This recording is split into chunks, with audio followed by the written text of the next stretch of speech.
Welcome to the Lost Signals Discusses Film and TV. Using the revolutionary Manzur-Amosi Thurlow scale, or MOTS, we scrupulously review these art forms with an emphasis on narrative structure. Join us for another entertaining episode.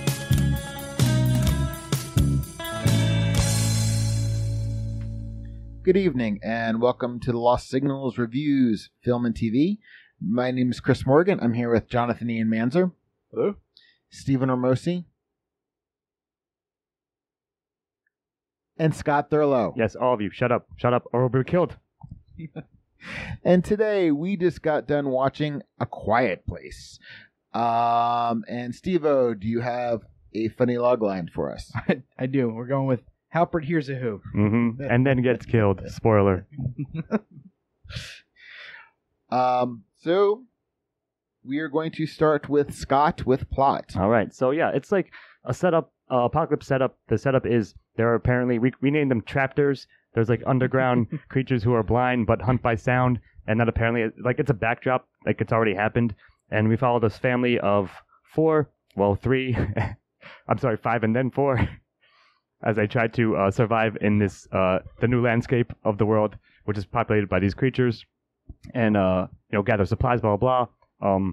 The big sort of thing is that the main character, John Krasinski's wife, is Emily Blunt, is pregnant, so they're trying to like prepare to have a baby in a world in which you cannot make a lot of noise, or otherwise you'll be killed by a horrible creature. So we basically follow the family as they do like their routine. Like it's basically like a day in the life of Apocalypse. Like it's like the boring side of Apocalypse for a lot of it, which I thought was like a fine thing.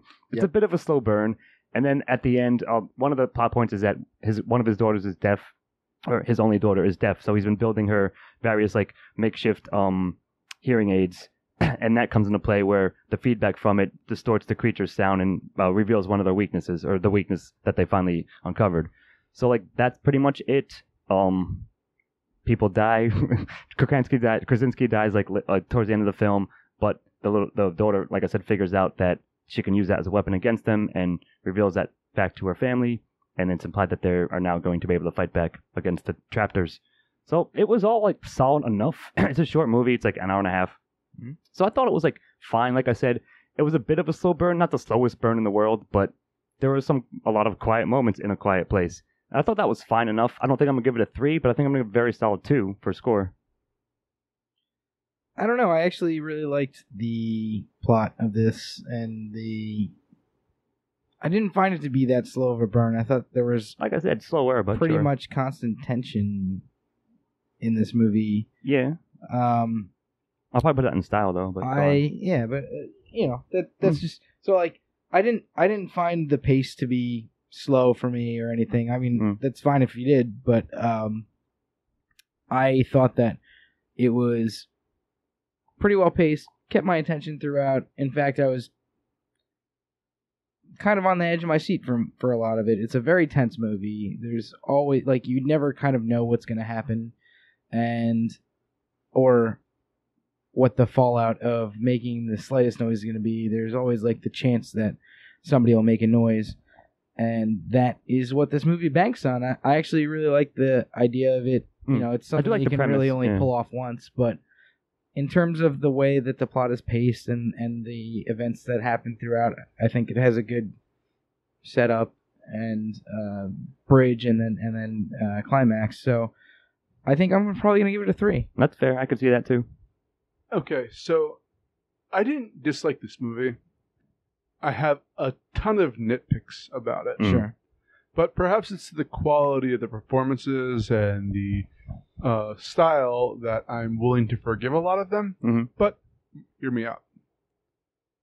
One, initially I didn't know what to expect.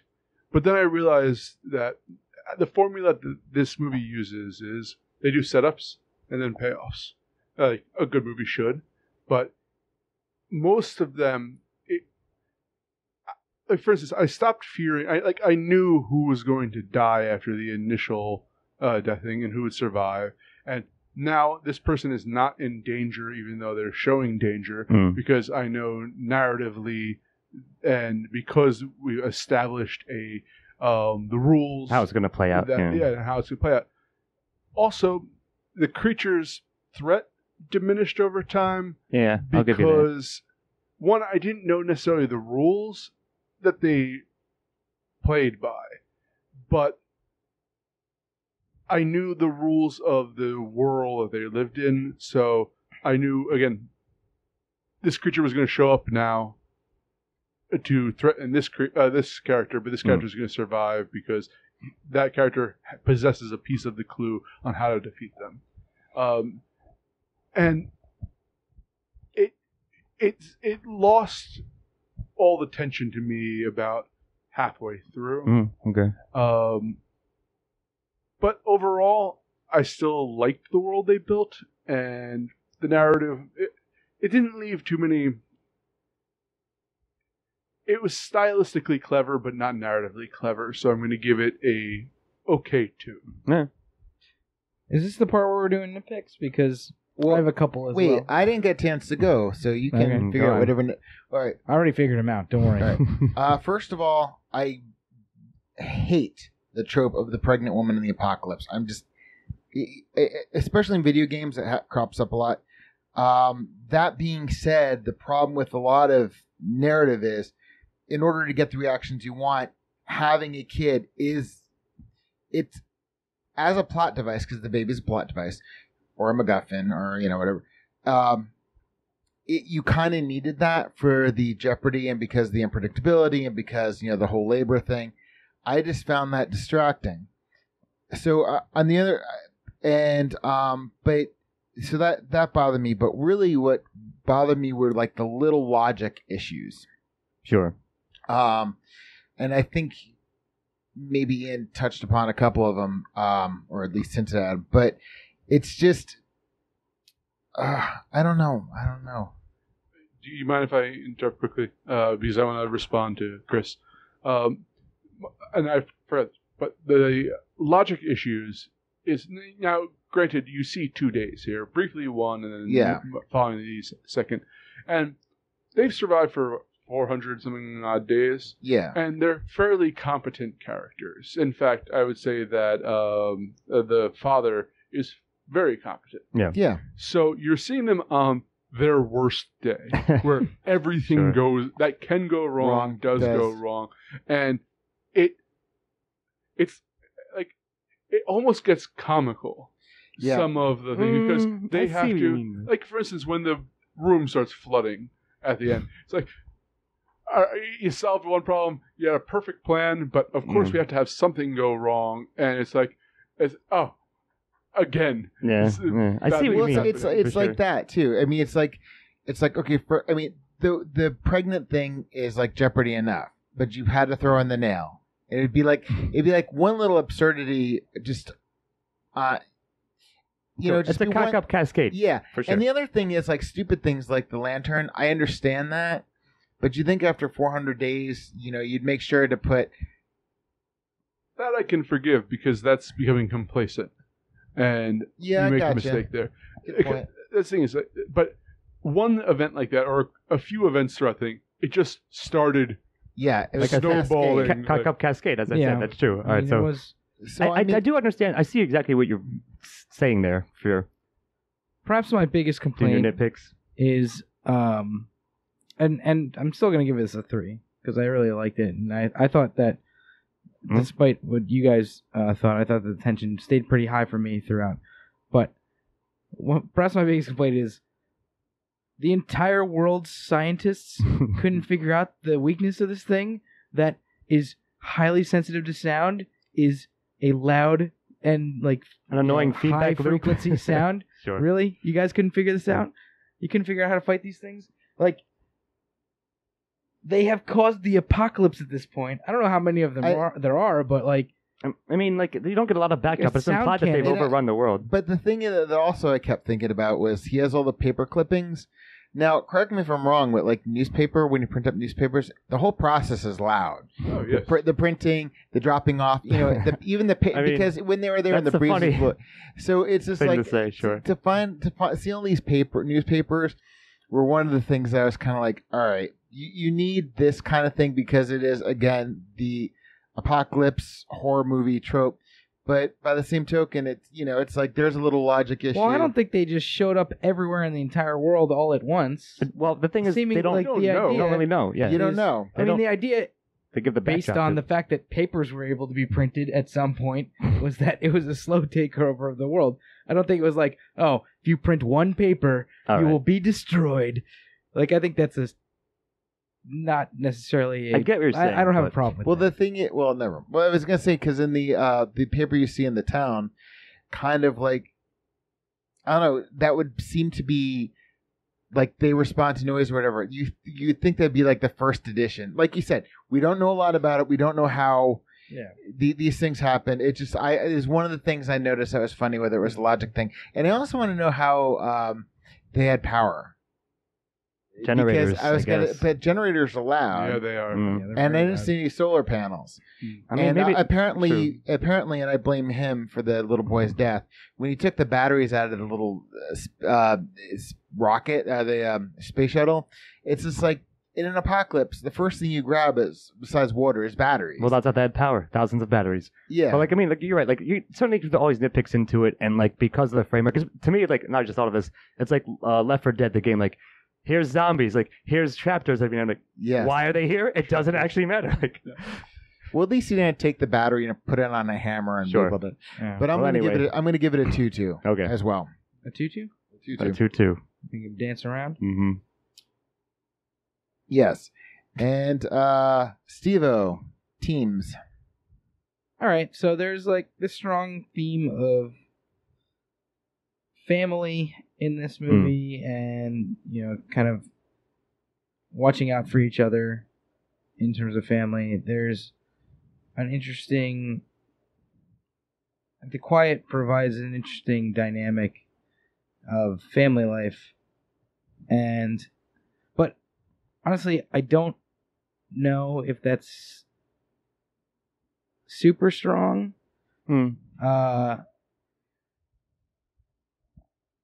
Are these monsters an analogy, metaphor for something, or a metaphor for something else? I don't know. Maybe you guys have an idea about that. I mean, that's a strong thread a lot of times in monster movies, right? We're talking about something else. They represent some kind of threat or something that's relevant. Sure, I see what you mean. But I don't know what it is in this movie, or this is the first time I've seen it, so I haven't really had a chance to really digest it. We just finished the movie 10 minutes ago or whatever. But communication. I mean, is that a theme though? It's you're right. It's weird, Steve-O.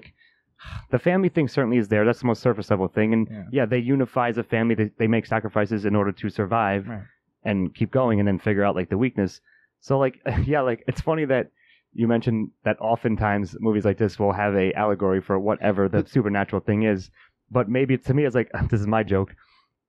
Humans should just be quieter.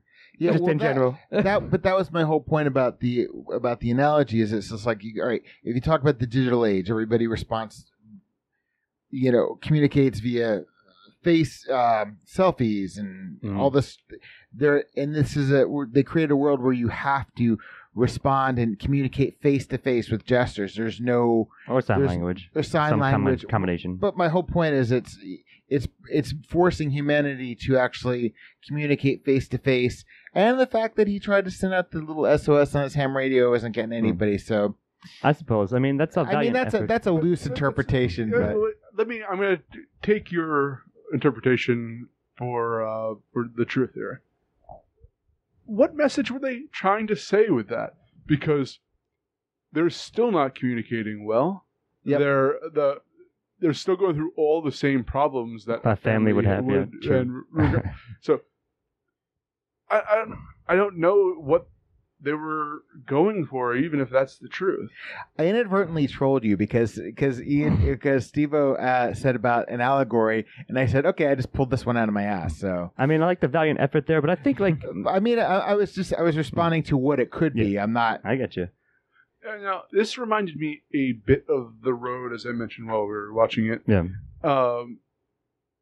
But with that was dealt with family, but it also dealt with the ramifications of the destruction of Earth, like for climate change and things like that.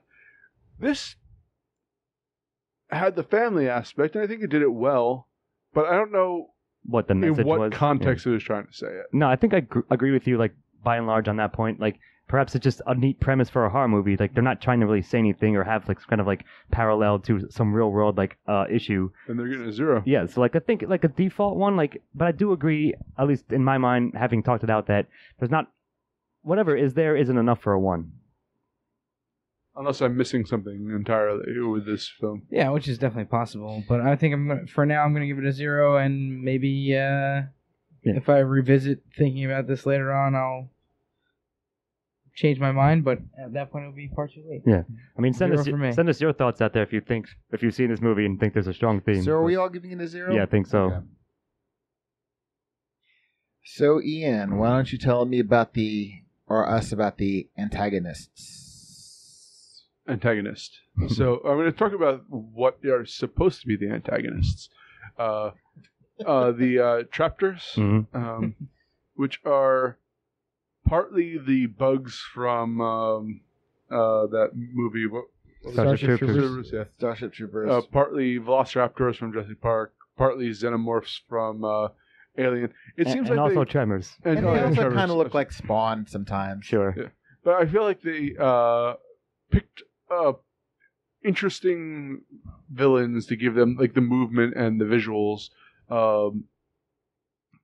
However, as you pointed out, like their downfall should have been figured out pretty quickly. I mean, we have sound cannons as actual military technology.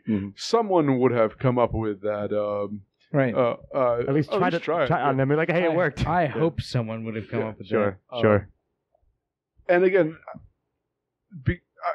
my main problem is I didn't know exactly how much noise had to be made to attract them. I didn't know enough about them to feel that they were actual threats. So that's why I'm giving them a 0. But I propose that Murphy's Law is the actual villain, because everything that can go wrong does go wrong, as I mentioned earlier. Also, if these people calm down for one moment and actually analyze the situation, they would have been able to make no one would have had a fatality in this. But I mean, it's a hard movie. So I'm probably going to give it a 0, but I'll give it up to you guys. Yeah, I mean, like, that's all well said. I do agree with it, even though it's, like, perhaps humorous on the surface, that they're supposed to be, of course, the monsters in the monster movie, but they were, like, they're doing their thing. Sure, they set up, like, an early kill, like, to give you a feel and, like, a quick visual of, like, what they look like and what their capabilities are, in a sense. But the family in this movie, like, was pretty competent, as you mentioned, pretty smart, at least until the very end. But yeah, like, because things were going wrong. Murphy's Law was attacking them more than the monster was. A nail was more threatening to them than the creatures. Because really, though, because that's if that nail didn't exist, that creature wouldn't have showed up. If this person didn't brought this character with them, then none of the sure. No, you're right. It's a series of unfortunate events. You said something like that earlier. Yeah. So like, yeah, I do. Like, even though it might seem humorous, I think the Murphy's Law thing kind of applies. It can work. So, but the whole thing is, in a lot of ways, it's a different telling of like what Romero would say in the zombies movie. The zombies are a backdrop. It's more about humans. This is like, okay, the aliens are backdrop. This is a matter of like the dangers that could happen in your house at any given time. No, it just sucks more during an apocalypse. I've got one which more. is a variation on your theme. I got one more jokey one. having kids. Do not have kids. It's always going to be trouble, especially in the apocalypse. Oh yeah, and have a vasectomy if there's any invasion or if it looks like there's going to be a nuclear war or whatever. Just have a vasectomy. Chris is oddly adamant on this point, folks. Chris has been talking about this apocalypse babies. Literally please. the entire since we started watching. Maybe that's movie. the theme, Chris. You get to call it a one. Apocalypse babies, no, or no, get a vasectomy in the apocalypse. Yeah, Anyway. this movie's about birth control, is the thing. So I guess the question becomes then. I'm sorry, Steve-O. Before you go on, the question is: should I give Murphy's Law a 1 and the monsters a 0? What do you think? You ponder that question. I am going to ignore it. Okay. I am actually pretty strongly in the other camp from where you guys are. I thought that the monsters and the traptors, if you will, in this movie were pretty effective in creating tension, as I mentioned in the plot when we talked about plot, and B, being a good antagonist to our surrogate family as we are watching them. The entire reason for literally every action that they make in this movie is because they're scared of being murdered by these monsters. So, I mean, I don't have too much more to say about it than that, but I think that they are a constant threat. They are a catalyst for all of the movie's plot points, and I think they're a really good antagonist. So I'm going to give Antagonist a strong 1. I mean, you made a good point. I don't know if you guys are swayed by that at all, but that's... No, that was really well said. Like, I'm going 0. Sorry. Okay, that's fine. I'm thinking that, like I said, because you're right. Like, You don't have to be sorry. in terms of the narrative, they're also kind of like the grubs from Gears of War, I just realized. But also, in terms of the narrative, like, yeah, you're right. Like, the entire family was antagonizing. All the decisions were informed by the monsters. So, like, even though I guess, like, meta-narratively, like, they weren't effective to me because I've seen 1,000 horror films, I guess I'll give it credit at the end of the day, in the end, because the story did enough to convince me that they were, you flipped me. Good job, son. Sweet. So 1 for me, Antagonist. Okay, I'm going to be in Ian's camp. Maybe it just, but I agree at the end. It's just, I don't know. I found the dangers around the home after a while. So yeah, I'm going to give that I'm definitely going to give that a 0. Which leaves me with Protagonist, and I think we decided the protagonist was Regan, right? His daughter who was deaf. Yeah, Millicent Simmons. She was great. Her performance, I think, was great. I think she conveyed a lot. There were a couple little things where, yes, she running off during an apocalypse is probably not the best thing, but teenage issues take. But she's a tween, yeah. So I understand that. But she did come in, and when it came time to, she took care of her brother. She knew what to do. She was competent and made smart moves. Very competent. I thought she was an effective protagonist, and she seemed to be the nexus. So I'm definitely giving her a very strong 1. You know what would have been very frustrating? If she threw away her hearing aid. Hearing aid, and that we knew that there was a way to beat them, but all of them died. Or she had to go back to get it later. But that was the cool thing about that ending. I might have. Because it was a bold choice. Yeah. But that was the cool thing about the hearing aid thing. Because she couldn't hear, she did not see behind her when she tried the hearing aid the effect it had on the monster. She could not tell until they were in front of her. No, there's a very effective use of having the audience know more of the character, even though it was really frustrating. Yep. That said, I'm not going to blame... I don't think... Aside from the silo scene where she might have been able to figure out something was wrong, but I don't blame her character for any of that. So I agree with you. Yeah, I don't know much more to add. I think we did sort of discuss that we were going to call her the protagonist, and I think it still fits. Like, of course, on the surface, the movie wants you to think that John Krasinski is the protagonist, but he's not quite. Like, it's sort of like kind of a slow roll in a sense, or at least a bit of a subversion, I guess I'll say. But yeah, I do think Millicent Simmons was her name. Yep. She did a good job, and as calling her the protagonist is applicable, and I will give her a 1 as well. Yeah, I think she is the protagonist of this movie pretty clearly, and she does a great job. I don't have too much more to add. I think that the whole thing with her hearing aid was a good little touch, and I think that she deserves one. All right. And I just want to point out, Campbell, he's the person who gives the magical boon to our protagonist. That's true. For her to figure out for the end of the thing. So Fair point. Okay. True. And Scott, would you like to tell us about the supporting characters? Sure. So I guess like the rest of the family, like everyone who isn't Millicent / the daughter, like there's not many of them because it's just a small family. This entire movie is focused on, like I said, 4 or 5 people. So like I think Emily Blunt did a pretty good job. I think actually a pretty damn solid job being a wife, and they were all competent. They clearly like come up with a plan and things to do when facing these things and just surviving daily life. So I think they're all pretty solid overall. Like, is there a standout one? Like, not really. Like maybe Emily, but like I think collectively as a family unit, as a believable family unit, I'll give them a pretty solid one. Jim from The Office, I think, did a good job. Mm-hmm. And Alfred heard of who? He came to the rescue. It's a weird sequel to The Office. Things got real. What happened after the office closed Thunder down. Mifflin or whatever shut down because of this. Go on. The darkest timeline. Yeah. But the kid, the son, he was very competent as well. Sure.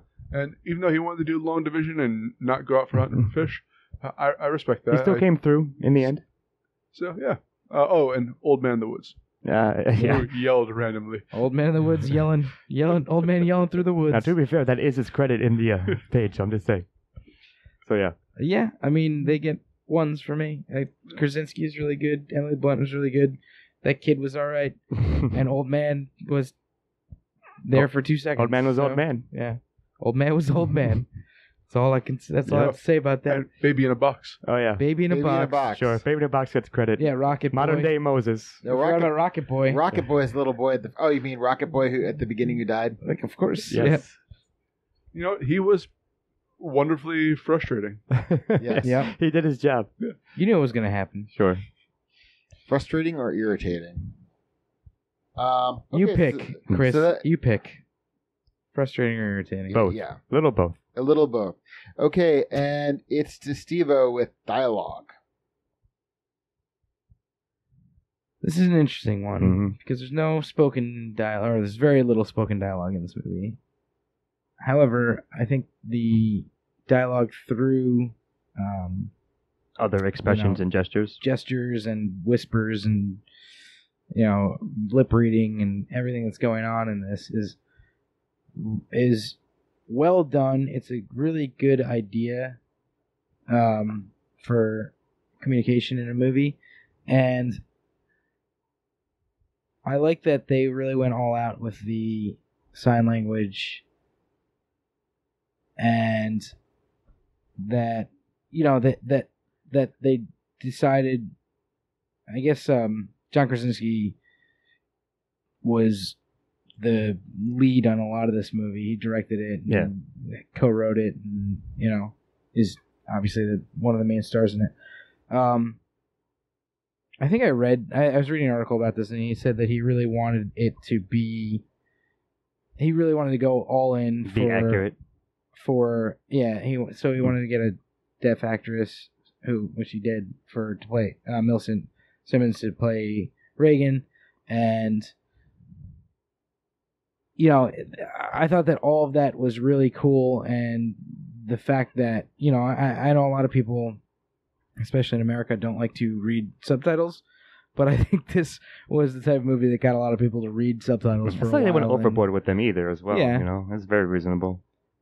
But there was a lot of, I'm going to call it dialogue. There's a lot of intention that was translated via body language and sign language and lip reading, like just reading people's eyes. So I thought that was really great the way that they did it in this movie, and I'm going to give them full credit for that. I second that. I third. Yeah, it's interesting because I was struggling with myself to whether or not I should put like a lot of that stuff into style, or does it count as like a dialogue unto itself? Because on the surface level, like the translation / subtitles, what they were communicating to each other was like basic stuff. It wasn't like they were given like, epic speeches, but it worked for what it was. But I do agree, I think at the end of the day that it all counts, like, again, the gestures, the interactions, like, like you said, Steve, like when someone like motions with their eyes silently, like to like, sort of convey a command, or like come over here, or go over there, or hide, or whatever. Yeah, I think that all works pretty solidly, so I will count it as a dialogue sort of unto itself and give it a pretty strong 1. All right. And that would bring us to Ian with style. I think this movie is worth watching because of its style and its establishment of The Quiet Place. The sound design in this is tremendous. So we saw Hereditary in a theater with like the special professional speakers. I wish I could have seen this movie in a professional theater. Agreed. To see what they would have done with the sound, but it's a really fittingly so a really quiet movie, and then all of a sudden it's not at points, and these aren't like loud blasts that they do to like it's normal sounds, but because but juxtaposed against like dead silence. Exactly. It's fantastic. I love their use of Neil Young, who I'm a big fan of. Oh my god, yeah, that scene is amazing. great. I would say that if I had a nitpick, it's... See, I'm a jumpy individual, especially around quiet, and these people they're grabbing each other in jump scare style. Yeah, but they're used to it. But I'm saying, should be the first rule of the apocalypse. No jump scares in the apocalypse. Yeah, and like... Don't jump scare me, bro. So yeah, I don't like jump scares in film, and they do a couple of ones in here, but whatever. But that's what I actually liked about it, because the temptation, this could have been jump scare after jump scare after, because there were times you'd have quiet ambient sound. Then you had like when you heard things from Regan's point of view, there was nothing. And then when they put on Harvest Moon, Neil Young, it was full sound, and they really set up a good premise. Because they did have music, Marco Beltrami, and it was right for jump scare after jump scare. And I like the fact that there weren't jump scares, but the characters were having the jump scares, so it was kind of more of a, I guess, meta thing where the jump scare was for them, not for us. Kind of. I mean, they did and they didn't. Like, they certainly had like outright traditional jump scares that were like affecting for the characters as well. But you're right. Like, they didn't overuse them. They could have certainly, like, this was like right for like just exploiting that and like being cheap about it. So they didn't do that, and that's fine. I did like, as you mentioned, when it cut to like Regan's like point of view. It's like it's all like blocked out sound. Like, you're right. I bet it sounded really cool in an actual theater for that effect. But I think it all, just stylistic as well, the shots and so forth, all that was perfectly fine. And yeah, I like the premise, like the idea of it for like a horror movie in which the characters can't talk very much or at all at times. So I thought it was executed quite well. Yeah. You guys have said most of what I was going to say. The sound design is obviously like ridiculous. It was great. Yep. I liked a lot of the set, like the basement set was pretty good with all the true. TVs and stuff lined up, like all the rules and stuff written down, or trying to figure out what their weaknesses and like what they know about them. Yeah. I like that as just a base setup, and then you kept going back to that as a motif throughout. The character design of the monsters was really good. It's pretty good. Yeah, I actually liked it a lot. When they like opened the flap and you'd see their ear, for lack of a better term, ear hole. Yep, that was really cool. Ear organ, yeah. And just the way they were designed was cool. It actually reminded me of the Demogorgon. I was going to say that too if one of you didn't. Yeah, from Stranger Things. But yeah. It was like a mismatch of like many like monsters that we've seen, and but it was fine. But I thought overall the style of this movie was very, very strong. So I'm going to give that a 1. Yep. Okay, and that just leaves me with recommendation, and yes, I recommend it. Despite the nitpicks, I really enjoyed the movie. It was the second time I'd seen it, and I really enjoyed it. And I don't really think there's much to add beyond than I recommend it. Yeah, so if we hadn't mentioned it, the reason we're doing this now is Quiet Place came out early in the year. We just didn't get to it. So sort of like going back, like, hey, what were some good movies that we didn't actually cover at the time of the release? So yeah, I do recommend it. It's pretty solid. I'm glad I got to see it. And it's an enjoyable little, like, a neat idea for a horror movie. And I think, like I said, executed pretty solidly overall. Yeah, I mean, I think I completely agree with that. It was a fun movie. It was fairly short, like to the point.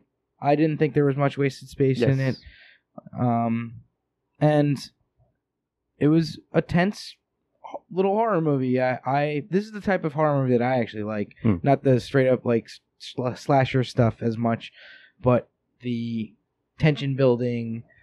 You know, I grew to somewhat like all the characters, and I was not concerned. It was pretty obvious who was going to live and who was going to die in this movie. Sure. I thought, but like, I was still concerned for them in times of high tension. So, in terms of that, I liked it. I'm going to give it a recommendation. Yeah.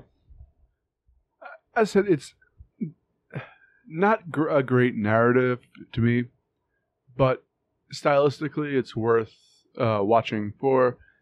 And, you know, it's fun. Don't think too much about it. Don't expect a cerebral film. Just go in to enjoy a well-crafted apocalyptic tale. Yeah, well said. So I'm going to give it my recommendation. Okay, excellent. So final scores. Steve-O, highest with a 9. Scott gave it an 8, and Ian and I both gave it a 7, All right. which gives us an aggregate score of 7.74.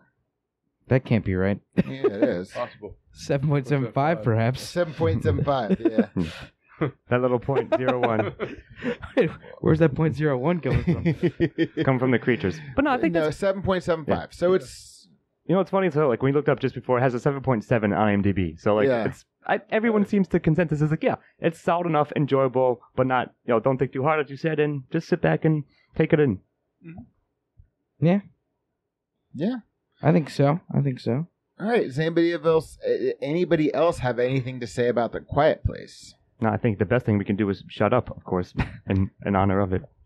That sounds like a great idea. Yeah. Well, thank you for joining us. My name is Chris Morgan. I have been here with Jonathan Ian Manzer. I was misled. I thought it was a documentary about Tibetan monks. Stephen Armosi. I am going to die now from talking, I suppose. Good night. Not you. I mean, and Scott Thurlow. Well, no, I was going to tell Steve-O goodbye. That's what I meant to say. All right, later. And Scott Thurlow. Silence now. Editing and engineering by Christopher Morgan. Music by Christopher Morgan. Check us out on YouTube and iTunes for the shows, and on Facebook and Twitter for updates. Or mods?